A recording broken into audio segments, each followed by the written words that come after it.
வணக்கம். மாநில செய்திகள் வாசிப்பவர் ஷியாமளா.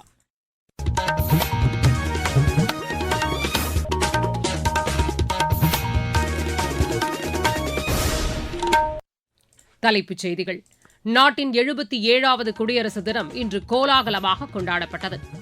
நாட்டு மக்களின் நேர்மறையான பங்களிப்பை அங்கீகரிக்கும் தளமாக மனதின் குரல் நிகழ்ச்சி திகழ்கிறது என்று தகவல் ஒலிபரப்புத்துறை அமைச்சர் திரு அஸ்வினி வைஷ்ணவ் தெரிவித்துள்ளார். சட்டப்பேரவைத் தேர்தல் நெருங்கி வருவதால் திமுகவிற்கு தோல்வி பயம் ஏற்பட்டுள்ளதாக பிஜேபி கூறியுள்ளது. தமிழகத்தின் தென் மாவட்டங்களில் நாளை மிதமான மழைக்கு வாய்ப்புள்ளதாக வானிலை ஆய்வு மையம் தெரிவித்துள்ளது. ஆஸ்திரேலிய ஓபன் ஜூனியர் டென்னிஸ் போட்டியில் இந்தியாவின் ரேவதி ராஜேஸ்வரன், ஆஸ்திரேலியாவின் ரெனே ஆல்ம் இணை காலிறுதிக்கு முந்தைய சுற்றுக்கு முன்னேறியுள்ளது. இனி விரிவான செய்திகள். நாட்டின் 77வது குடியரசு தினம் இன்று விமரிசையாக கொண்டாடப்பட்டது. புதுதில்லியில் மூவர்ண கொடியேற்றும் விழாவில் பங்கேற்பதற்காக குடியரசுத் தலைவர் திருமதி திரௌபதி முர்மு மற்றும் சிறப்பு விருந்தினர்களாக ஐரோப்பிய கவுன்சில் தலைவர் திரு ஆண்டனியோ கோஸ்டா, ஐரோப்பிய ஆணையத்தின் தலைவர் திருமதி உர்சுலா வாண்டர் லேயன் ஆகியோர் பாரம்பரிய முறையில் குதிரைகள் பூட்டிய வாகனத்தில் அழைத்து வரப்பட்டனர். இதன் பின்னர் கடமை பாதையில் விழா நடைபெறும் இடத்தில் தேசிய கொடியை பறக்கவிட்டபோது விமானப்படை ஹெலிகாப்டர்கள் மூலம் மலர்கள் தூவப்பட்டன. பின்னர் முப்படைகளின் அணிவகுப்பு நடைபெற்றது. இதில் நாட்டின் ராணுவ வலிமையையும் கலாச்சார பெருமையையும் பறைசாற்றும் வகையிலான அலங்கார ஊர்திகளின் அணிவகுப்பு இடம்பெற்றது.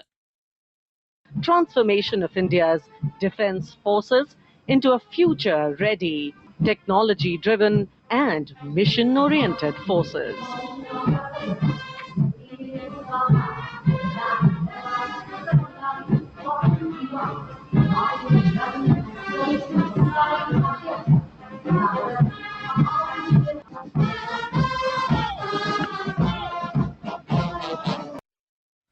சிறப்பு விருந்தினர்களாக ஐரோப்பிய யூனியன் மற்றும் கவுன்சில் தலைவர்கள் கலந்து கொண்டதால் ஐரோப்பிய யூனியனின் ராணுவத்தினரும் அணிவகுப்பில் பங்கேற்றனர். பிரம்மோஸ் ஏவுகணை மற்றும் உள்நாட்டிலேயே தயாரான அதிநவீன ஆயுதங்களின் அணிவகுப்புடன் ஆபரேஷன் சிந்தூர் நடவடிக்கை குறித்த முப்படைகளின் சிறப்பு அலங்கார ஊர்தியும் இடம்பெற்றிருந்தது காண்போரை கவரும் வகையில் அமைந்தது. தொடர்ந்து வந்தே மாதரம் பாடல் இயற்றப்பட்டது 150வது ஆண்டை குறிக்கும் வகையில் அனைத்து மாநிலங்களையும் சேர்ந்த நூற்றுக்கணக்கான நடன கலைஞர்கள் பங்கேற்ற நடனமும் இடம்பெற்றது.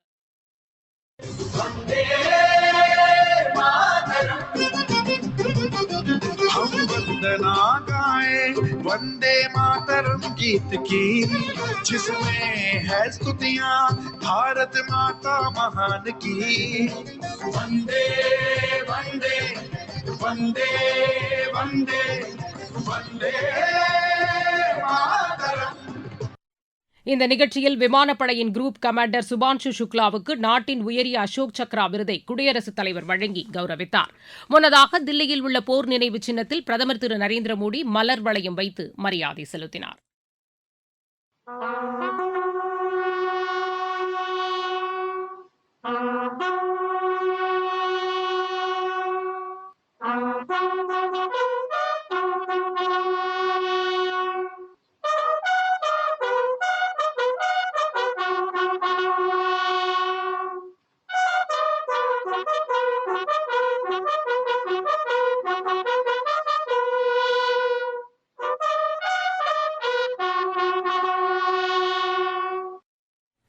குடியரசு தினம் அனைத்து மாநிலங்களின் தலைநகரங்கள் மற்றும் யூனியன் பிரதேசங்களிலும் வெகு விமரிசையாக கொண்டாடப்பட்டது.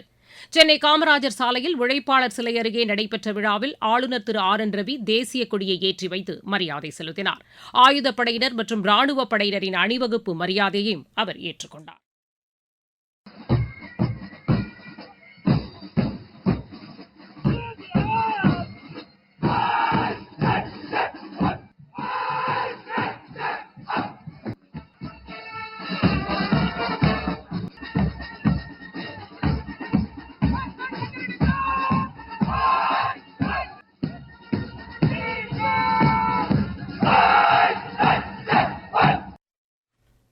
நிகழ்ச்சியில் முதலமைச்சர் திரு மு க ஸ்டாலின் மற்றும் அமைச்சர்கள் உள்ளிட்ட முக்கிய பிரமுகர்கள் பங்கேற்றனர். பள்ளி, கல்லூரி மாணவ மாணவியர் பங்கேற்ற கலை நிகழ்ச்சிகளும் நடைபெற்றன. தொடர்ந்து மாநில அரசின் பல்வேறு துறைகளின் சார்பில் அலங்கார ஊர்திகளும் அணிவகுப்பில் இடம்பெற்றன. எங்கள் வாழ்வும் எங்கள் வளமும் மங்காத தமிழென்று சங்கே முழங்கு, சங்கே முழங்கு, சங்கே முழங்கு, சங்கே முழங்கு.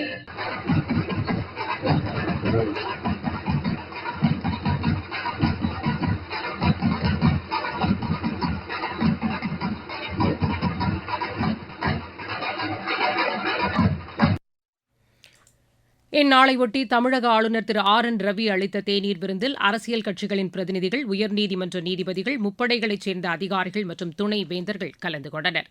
நீங்கள் கேட்டுக் கொண்டிருப்பது மாநில செய்தி அறிக்கை.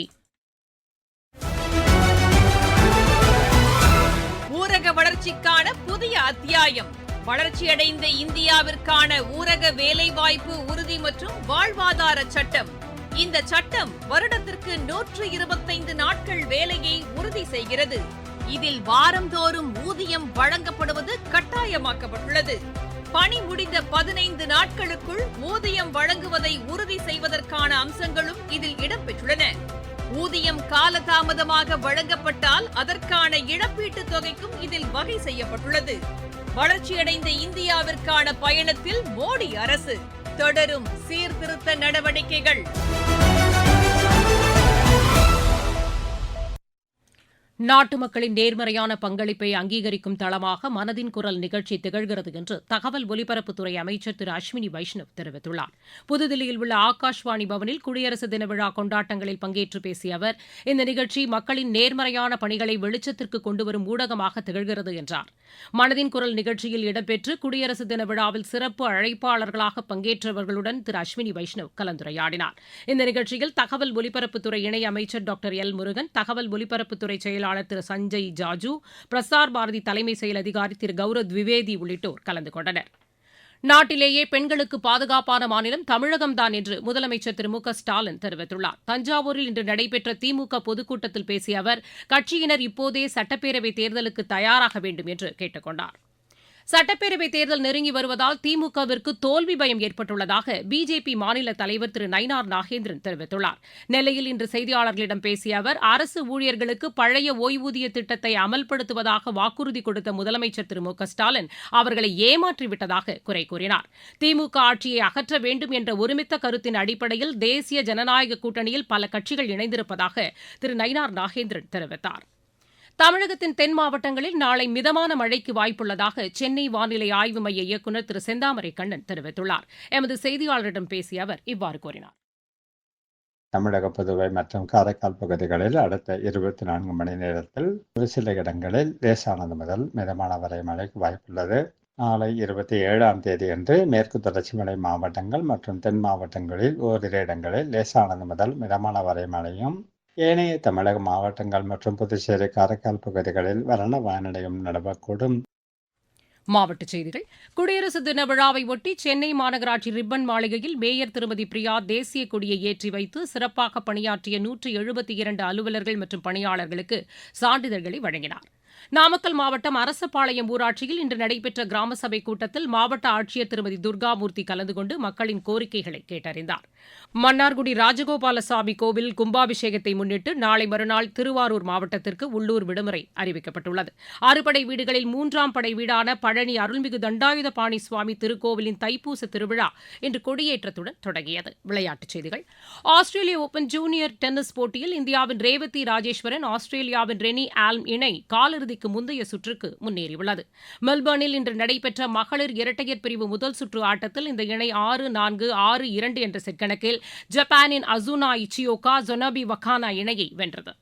மகளிர் பிரீமியர் லீக் கிரிக்கெட் போட்டியில் மும்பை அணி இன்று பெங்களூரு அணியை எதிர்கொள்கிறது. வதோதராவில் நடைபெறவுள்ள இப்போட்டி இரவு மணி 7:30க்கு தொடங்குகிறது. தெற்காசிய ஆடவர் ஃபுட்சால் சாம்பியன் போட்டியில் இந்தியா வெள்ளிப் பதக்கம் வென்றது. மீண்டும் தலைப்புச் செய்திகள். நாட்டின் 77வது குடியரசு தினம் இன்று கோலாகலமாக கொண்டாடப்பட்டது.